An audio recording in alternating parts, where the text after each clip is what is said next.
Okay hello students, आज म यो मुभिङ चार्जेस एन्ड म्याग्नेटिजमलाई डिस्कस गर्न जाँदैछु।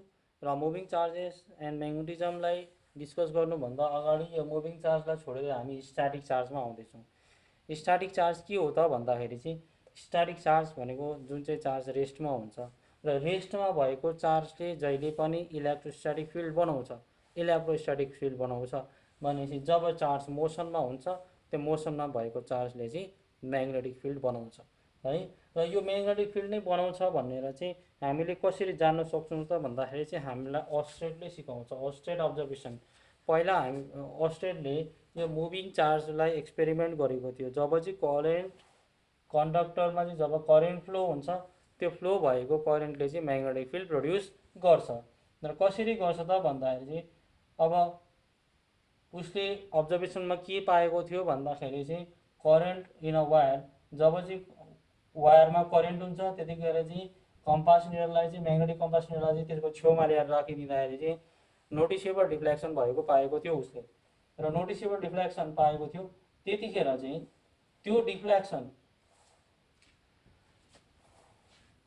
त्यो डिफ्लेक्सन चाहिँ यो वायरसँग परपेन्डिकुलर हुन्थ्यो। अनि त्यो मात्रै नभएर जुन चाहिँ वायरले बनाएको जुन चाहिँ म्याग्नेटिक फिल्ड छ त्यो म्याग्नेटिक फिल्ड पनि यो वायरसँग परपेन्डिकुलर हुन्छ।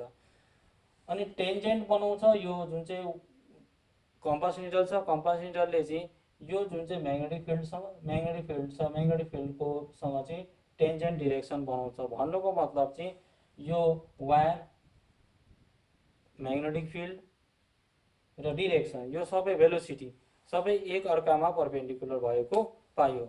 र त्यसको कन्क्लुजन चाहिँ उसले के दियो त भन्दाखेरि चाहिँ यदि चार्ज मुभ गर्दैछ अथवा करेन्ट फ्लो हुँदैछ कन्डक्टरमा भने त्यो चाहिँ एक अर्कामा के हुन्छ, त्यसले चाहिँ म्याग्नेटिक फिल्ड बनाउँछ। त्यसले म्याग्नेटिक फिल्ड बनाउँछ। जब चार्ज फ्लो हुँदैछ कन्डक्टरमा अथवा करेन्ट फ्लो हुँदैछ कन्डक्टरमा भने त्यसले म्याग्नेटिक फिल्ड बनाउँछ भनेर अस्टेडले भन्यो। त्यो चाहिँ कसरी भन्दाखेरि चाहिँ उसले चाहिँ कम्पास निडललाई करेन्ट क्यारिङ चार्जको छेउमा ल्याएर राखेको थियो। त्यतिखेर उसले नोटिसेबल डिफ्लेक्सन पाएको थियो। र डिफ्लेक्सन यतिखेर मात्रै हुन्छ जति बेला जहाँनिर चाहिँ म्याग्नेटिक फिल्ड छ। जहाँनिर म्याग्नेटिक फिल्ड छैन त्यहाँनिर चाहिँ डिफ्लेक्सन जिरो हुन्छ है। अब त्यसरी नै अब म्याग्नेटिक फिल्ड कहाँबाट आउँछ त भन्दा म्याग्नेटबाट आउँछ। म्याग्नेटिक फिल्ड कहाँबाट आउँछ? म्याग्नेटबाट आउँछ। र यो म्याग्नेटबाट आएको जुन चाहिँ म्याग्नेटिक फिल्ड छ त्यो कहाँबाट आयो त्यो त्यस्तो हामी सजिलैसँग भन्नु सक्दैनौँ। र अहिलेसम्म पनि त्यो क्लियर छैन कि म्याग्नेटिक फिल्ड चाहिँ नर्थ पोलबाट स्टार्ट हुन्छ अनि साउथ पोलमा गएर एन्ड हुन्छ भनेर हामीले पढेको त छौँ। तर त्यो कुरा अझैसम्म क्लियर छैन कि साँच्चै नै स्टार्ट नर्थ पोलबाट हुन्छ अनि एन्ड साउथ पोलमै हुन्छ भन्ने कुरा अहिलेसम्म क्लियर छैन है। अनि म्याग्नेटिक मोनोपोल एक्जिस्ट हुँदैन। म्याग्नेटिक मोनोपोल कहिले पनि एक्जिस्ट हुँदैन। त्यहाँनिर डाइपोल हुन्छ, दुईवटा पोल हुन्छ, द्याट इज डाइपोल। एउटा नर्थ पोल हुन्छ, अर्को साउथ पोल हुन्छ। अब magnetic pole are not describe in a way similar to Newton's law of gravitation or Coulomb's law of electrostatics. अब जसरी न्युटन्स ल ग्रेभिटेसनमा जुन चाहिँ न्युटन्स ल छ अनि इलेक्ट्रोस्ट्याटिक्समा कुलम्स ल छ। जसरी इलेक्ट्रोस्ट्याटिक्समा कुलम्स र ग्रेभिटेसनमा न्युटन्स ल छ त्यहाँनिर जसरी ग्रेभिटेसनल फोर्स इलेक्ट्रोस्ट्याटिक फोर्स जसरी डिस्क्राइब गरिएको छ त्यही हिसाबले चाहिँ म्याग्नेटिक फोर्स डिस्क्राइब गरिँदैन। र त्यसमा डिस्क्राइब गर्ने चाहिँ अर्को एउटा फोर्स छ, त्यो फोर्स चाहिँ हो लरेन्स फोर्स। लरेन्स फोर्सले चाहिँ के भन्छ त भन्दाखेरि चाहिँ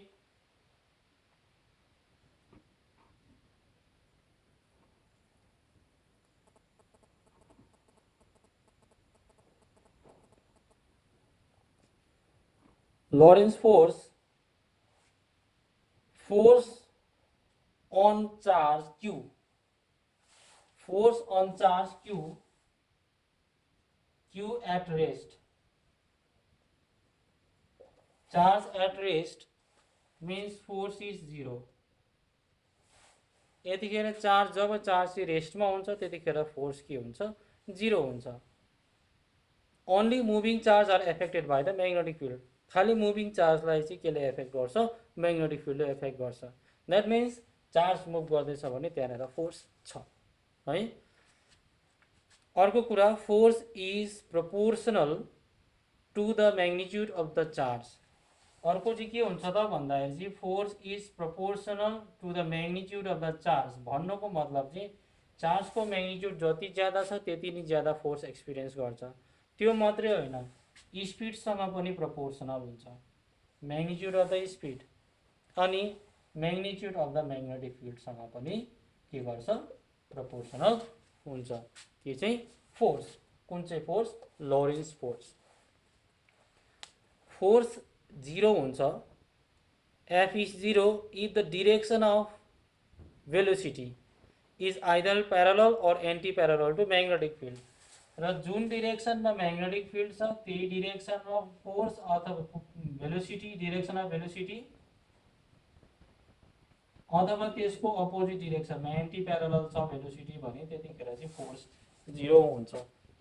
भने चाहिँ फोर्स चाहिँ कतिखेर म्याक्सिमम हुन्छ भन्दाखेरि चाहिँ जब चाहिँ यो सबै म्युचुअली परपेन्डिकुलर हुन्छ त्यतिखेर चाहिँ फोर्स म्याक्सिमम हुन्छ। भेलोसिटी म्याग्नेटिक फिल्डसँग परपेन्डिकुलर भयो भने फोर्स अटोमेटिकली परपेन्डिकुलर हुन्छ एन्ड र त्यो कन्डिसनमा चाहिँ के हुन्छ भन्दाखेरि चाहिँ फोर्स म्याक्सिमम हुन्छ है। The charge particle experiences maximum force when it is move perpendicular to the magnetic field। यो चार्ज पार्टिकलले चाहिँ यतिखेर चाहिँ म्याक्सिमम फोर्स एक्सपिरियन्स गर्छ जति बेला चाहिँ यो चाहिँ म्याग्नेटिक फिल्डसँग परपेन्डिकुलरली मुभ गर्छ त्यतिखेर चाहिँ यो चार्ज पार्टिकलले म्याक्सिमम फोर्स एक्सपिरियन्स गर्छ है। The direction of the force is perpendicular to the plane containing V and B. र फोर्सको डिरेक्सन चाहिँ के हुन्छ त भन्दाखेरि चाहिँ भी र बी त परपेन्डिकुलर छ,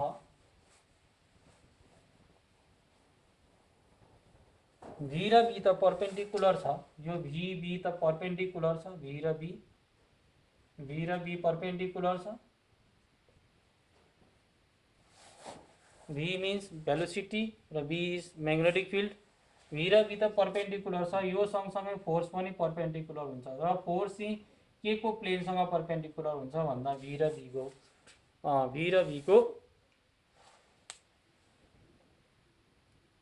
र बीको प्लेनसँग परपेन्डिकुलर हुन्छ।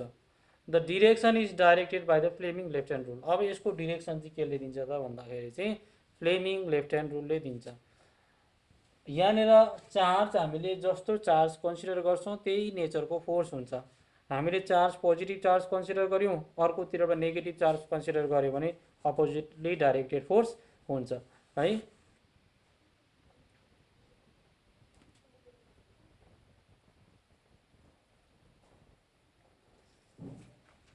Lorentz force is given by Lorentz force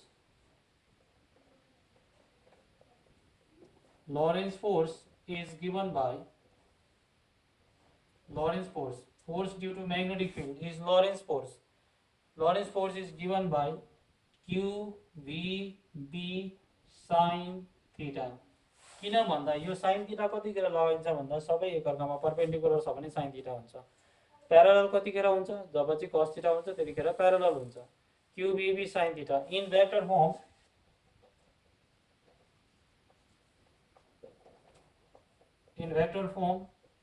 Fm vector equals to Q B cross B y। It means cross product।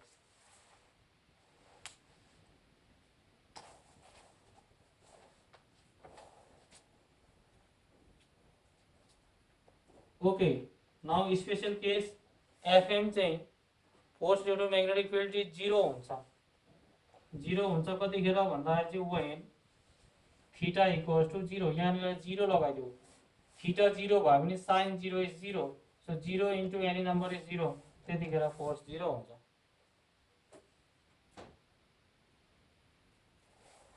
Theta 0 हुँदा अनि थीटा कति हुँदाखेरि 180 डिग्री हुँदाखेरि पनि 0 हुन्छ, किन भन्दा साइन 180 डिग्री भनेको 0 डिग्री 0 हो भ्यालु। अनि फोर्स चाहिँ कति Fm इक्वल्स टु म्याक्सिमम, यो चाहिँ म्याक्सिमम कतिखेर हुन्छ भन्दाखेरि चाहिँ जब चाहिँ थीटा इक्वल्स टु π/2 हुन्छ, 90 डिग्री हुन्छ। जब थीटा 90 डिग्री हुन्छ त्यतिखेर चाहिँ फोर्स के हुन्छ, म्याक्सिमम हुन्छ।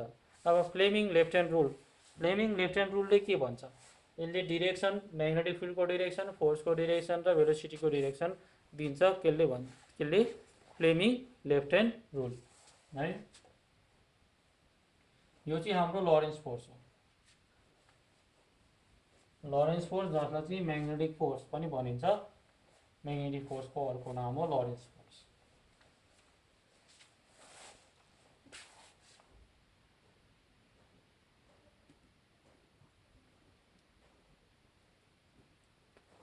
Okay, now फ्लेमिङ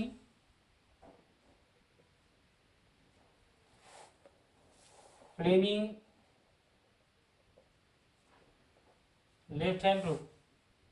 Fleming left hand rule. Left hand rule. Fleming left hand rule ले के भन्छ भने Fleming left hand rule ले gives the direction of force a charged particle in a magnetic field experience. यो भयो left hand rule. Left hand rule यदि यो थम्बले चाहिँ फोर्सको डिरेक्सन दिँदैछ भने यो चाहिँ फिल्ड हुन्छ। यो फोर्स, यो फिल्ड र यो चाहिँ करेन्ट भयो। जब यो डिरेक्सनमा करेन्ट छ, फिल्ड यो डिरेक्सनमा हुन्छ, फोर्स यो डिरेक्सनमा हुन्छ। भनेपछि they are mutually perpendicular to each other. They are mutually perpendicular to each other है।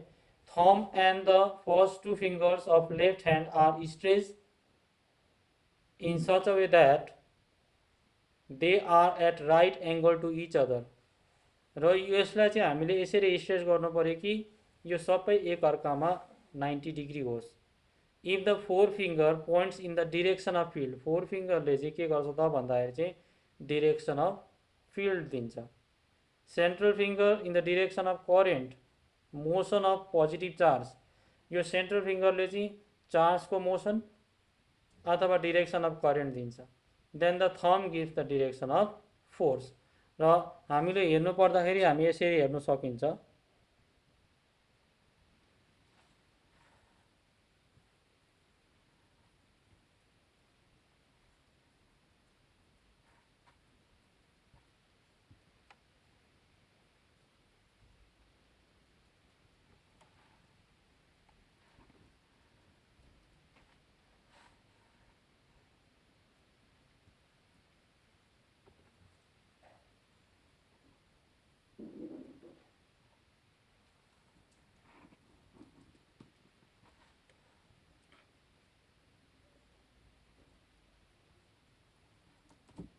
ओके, यो फोर फिंगरले चाहिँ डिरेक्सन अफ फिल्ड दिँदैछ। अनि यो जुन चाहिँ मिडल फिंगर छ यसले चाहिँ डिरेक्सन अफ करेन्ट अथवा मोशन अफ पोजिटिभ चार्ज दिन्छ भने यो थम्बले चाहिँ के दिन्छ, डिरेक्सन अफ फोर्स दिन्छ है। त्यस्तै प्रकारले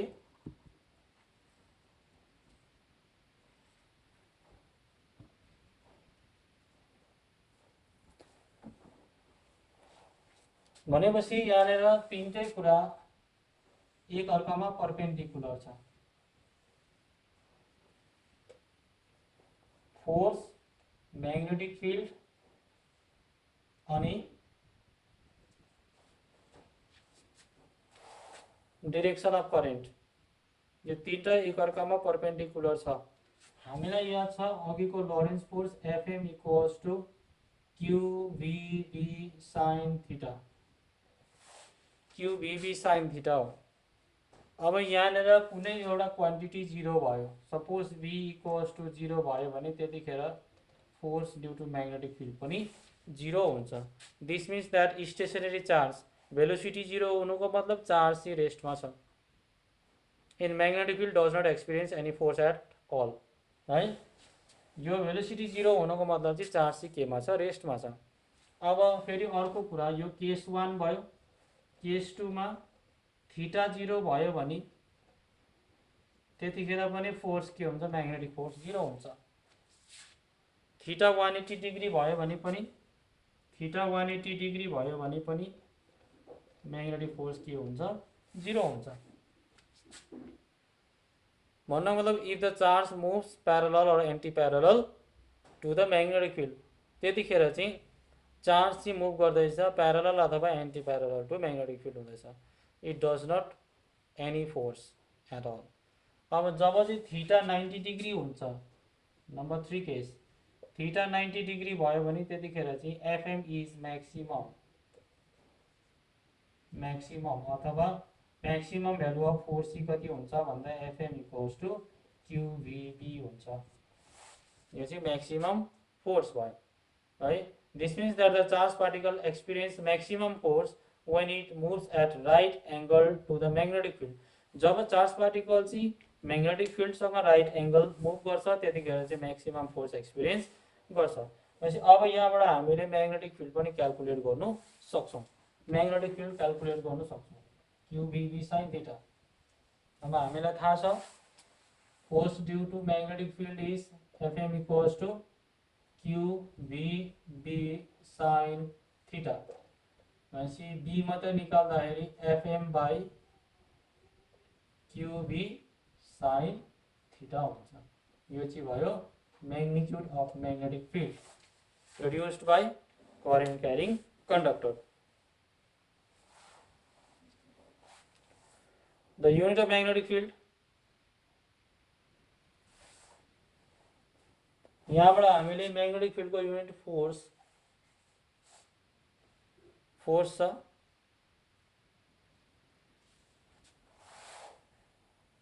So magnetic field को यूनिट के हुन्छ in terms of force, charge and velocity। So theta is dimensionless quantity। अब SI unit of magnetic field in terms of this is Newton per coulomb per meter second। This is the magnitude of magnetic field जो चाहिँ भयो SI unit of magnetic field कतिखेरको जब चाहिँ current क्यारी कन्डक्टरले produce गर्छ त्यतिखेरको magnetic field भयो है। दस the unit of magnetic field is Tesla. खासै SI unit of magnetic field is in general चाहिँ SI unit of magnetic field चाहिँ के हुन्छ, म्याग्नेटिक फिल्ड इज टेस्ला हुन्छ। अनि स्मलर युनिट हुन्छ गज, स्मलर युनिट हुन्छ गज। And smaller unit of magnetic field is गज, GAUSS, gauss। So 1 gauss equals to 10 to the power minus 7 Tesla हुन्छ। 10 to the power minus 4 Tesla हुन्छ है।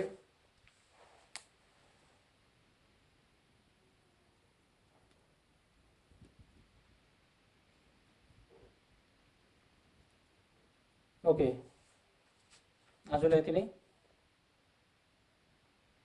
यो भिडियोलाई लाइक र सेयर गर्नुहोला अनि सब्सक्राइब पनि गर्नुहोला। फेरि अर्को भिडियो लिएर आउनेछु।